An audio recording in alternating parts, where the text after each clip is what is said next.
네, 물리 1에서요. 이제 학생들이 연력학 파트 문제를 풀 때 되게 개념들을 좀 헷갈려 하는 것 같아요.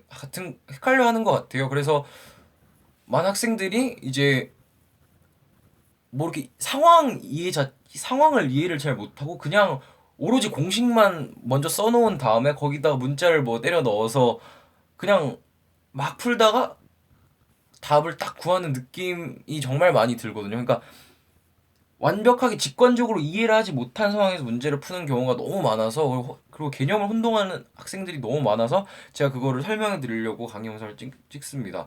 그 뭐 다들 아시겠지만 연력학 문제를 풀 때는 공식 두 가지만 사용을 하면 되거든요. 그러니까 일단 연력학 제1법칙의 Q는 델타 U 더하기 W랑 PV는 RT인데 이제 그 제가 두 가지의 차이점을 이제 완벽하게 좀 정리를 해 드릴게요. 그러니까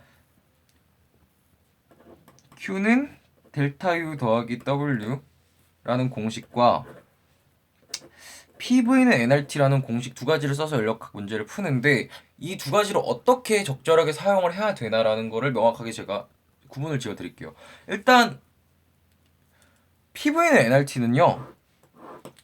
딱 그냥 공식 이름과 같이 이상 기체 상태 방정식이거든요. 그러니까 그 기체의 상태를 알려주는 공식이 바로 PV는 NRT라는 공식이에요. 그러니까 만약에 A라는 기체가 있다고 합시다. 이 통 안에 A라는 기체가 들어있다고 하는데 내가 여기다가 어떤 변화를 주어서 A 프라임이라는 기체를 만들었다고 합시다. 들어있는 기체의 양은 같고요. 그러면은 이 상황에서 나는 A 기체의 상태를 알고 싶고 A 프라임 기체의 상태를 알고 싶잖아요. 그때 PV는 NRT를 쓰는 거예요. 그러니까 나는 이 A 기체만 알고 싶어 할 때 PV는 NRT라는 공식을 사용해서 A 기체의 상태를 알려주는 게 PV는 NRT 공식이고요. 또한 A 프라임의 기체를 알고 싶어 하시면요. 그냥 PV는 NRT를 A 프라임에다 적용을 하면 돼요. 그냥 A 보지 말고 A 프라임만 봐서 PV는 NRT 공식을 적용시켜서 이 상태를 알면은 그러니까 A의 상태를 알고 A 프라임의 상태를 알면은 두 가지 상태를 비교해서 얼마만큼의 변화를 주었는지를 알 수 있는 거잖아요. 그게 P분의 NRT 공식이고 Q는 델타 U 더하기 W라는 공식은 바로 이 중간 과정에 들어가는 게 바로 Q는 델타 U 더하기 W 즉 연력학체 1법칙 공식은 여기다 적용을 하는 게 맞는 것 같아요. 그러니까 많은 진짜 학생들이 P분의 NRT랑 Q는 델타 U 더하기 W를 어떻게 언제 사용해야 될지를 몰라 해서 그러는데 딱 그냥 A의 기체의 상태를 알고 싶다.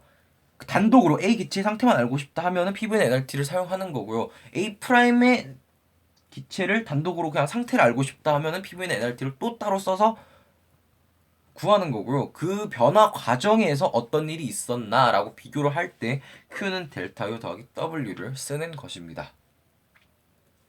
이렇게 명확하게 개념을 짚고요 가시는 게 나을 것 같아요.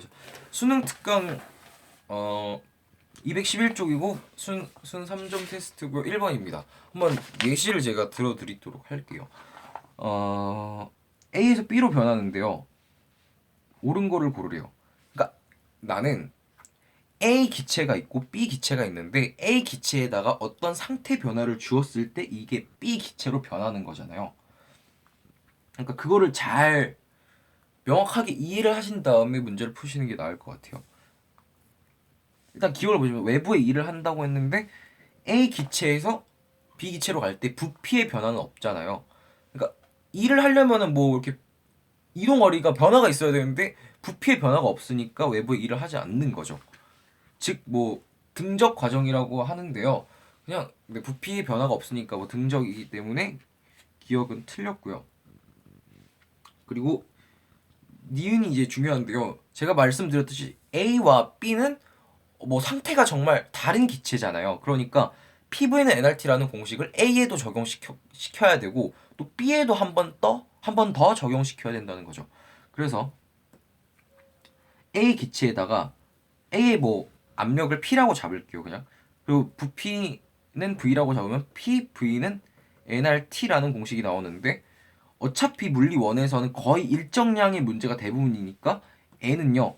즉 몰수가 일정을 하다는 거예요. 그러니까 n은 몰수를 뜻하니까 이걸 지워도 되고요. r은 어차피 기체 상수니까 역시 지워도 돼요. 문제 물리 1을 푸는 한에서 그러니까 일정량이라는 한에서 그래서 뭐 PV는 T라고 뭐 어차피 정확한 값을 물어보는 게 아니라 비율 관계를 따지고 있는 거니까 PV는 T라고 써도 상관없겠죠. 근데 이제 B는요. 압력이 커졌잖아요. 대신 부피가 일정한 대신 압력이 커졌으니까 뭐 얘를 3P라고 잡읍시다. 그냥 압력이 커졌으니까 대략 그러니까 예를 들어서 3P라고 잡읍시다. 근데 V는 일정한 거죠. 그리고 N 어차피 똑같고 R 기체상수 똑같으니까 내가 처음에 A에서 PV는 T라는 식을 잡았기 때문에 B에서는요 3PV는 몇이 나와야 되죠? 3T가 나와야 되는 거죠. 그래야 식이 성립을 하니까. 왜냐면 내가 A에서 식을 한번 딱 잡고 갔기 때문에 B에서도 역시 그 조건을 만족시켜줘야 된다는 거죠. 그래서 3PV는 3T라는 이러한 등식이 나오기 때문에 A에서의 온도는 T, B에서의 온도를 3T니까 온도가 높아지는 게 맞는 거죠. 그래서 니은이 맞는 겁니다. 그리고 온도가 높아지려면 당연히 뭐 열을 흡수해야겠죠. 그래서 디귿은 자연스럽게 맞게 돼서 답은 4번입니다. 이렇게 푸시는 거고요. 그 다음에 4번을 보시면요. A, B는 등적, 즉 부피가 일정하다는 거고 A, C는 등압, 즉 압력이 일정하다는 겁니다. 그리고 B와 C에서의 온도는 같대요. 기억을 보시면 A, B 과정에서 기체의 평균 속력을 감소한다. 지금 A 기체와 B 기체를 비교하고 있는 거죠. 근데 평균 속력이 감소한대요. 자, 아까 제가 말씀드렸듯이 그냥 A의 압력을 먼저 P라고 잡읍시다. 그리고 부피를 V라고 잡을게요. PV는요. 어차피 N 일정하고 일정량이라 했으니까 N 일정하고 기체상수 R 일정하니까 A를 온도를 T라고 잡아서 PV는 T라는 그냥 뭐 정확한 식은 아니지만 뭐 이렇게 해도 되니까 이런 식이 나오죠. 근데 A와 B를 비교하고 있으니까 역시 B에서도 이 PV는 nRT라는 공식을 한 번 더 써줘야 된다는 거죠. 단 압력이 변했으니까 얘를 역시 3P라고 잡읍시다. 그냥 3P라고 잡고 부피가 일정하니까 V로 잡고 역시 아까랑 같은 상황이죠. PV는 T라는 식을 내가 등식을 잡아버렸으니까 B에서는요 3T가 돼야지 만족시키는 거라서 A에서 A 기체의 온도는 T, B의 기체의 온도는 3T가 나오기 때문에 A에서 B 과정에서 기체의 속력은 증가하는 거죠. 온도가 높아졌으니까 더 분자의 운동이 빨라질 거 아니에요. 그래서 평균 속력은 증가하는 겁니다. 그래서 기억이 틀렸고요.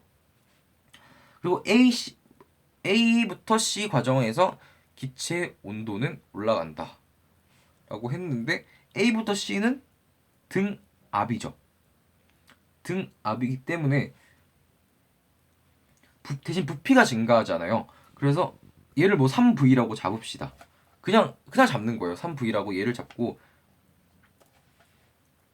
압력은 일정하니까 A와 같은 압력인 PV는 NR 지워지고 T인데 이 공식이 만족하면 역시 3T가 맞는 거고 그리고 어차피 문제에서도 B와 C에서 기체의 온도는 같다라고 했으니까 기체 온도는 올라간다. T랑 3T니까 당연히 올라가는 게 맞죠. 그 다음에 디귿을 보면 A부터 B 과정과 A부터 C 과정에서 기체가 흡수한 열량은 같다. 자, 드디어 나왔어요.